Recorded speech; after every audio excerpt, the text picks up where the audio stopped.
Le fils de Mouammar Kadhafi est mort. Saïf al-Islam a été tué hier soir par un commando de 4 personnes chez lui à Zenten, dans le nord-ouest de la Libye. Recherché par la Cour pénale internationale pour crimes contre l'humanité, l'homme âgé de 53 ans avait déposé sa candidature à la présidentielle il y a quelques années. Les précisions de Pascal Achard. Sa dernière apparition télévisée remonte à 2021.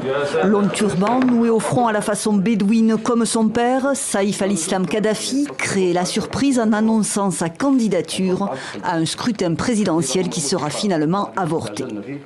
Le fils du dictateur libyen Mouammar Kadhafi vivait alors caché. Il le restera jusqu'à la découverte de son corps. C'est dans la région montagneuse du Djebel Nafoussa, au nord-ouest de la Libye, qu'il vivait terré près de la ville de Zenten.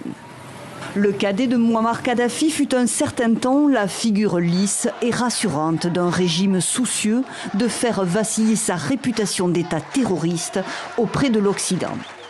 Un fils longtemps perçu comme potentiel héritier du trône. Mais la vague des printemps arabes de 2011 fait tomber le masque du modéré et du réformateur qu'il s'est forgé, révélant au grand jour la vraie nature de la dynastie et du régime Kadhafi.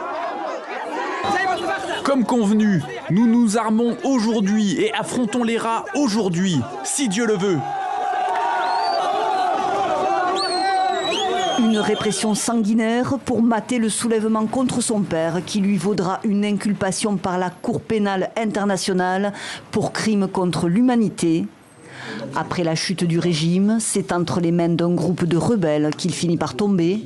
La milice refusera de le livrer à La Haye. Condamné à mort à Tripoli en 2015, après un procès expéditif, il sera finalement amnistié et libéré 2 ans après. À qui profite sa mort? La question demeure en suspens dans un pays où s'affrontent 2 gouvernements depuis la révolution de 2011. Le parquet libyen a annoncé mercredi avoir ouvert une enquête pour tenter d'identifier et retrouver les 4 suspects du commando qui l'a assassiné.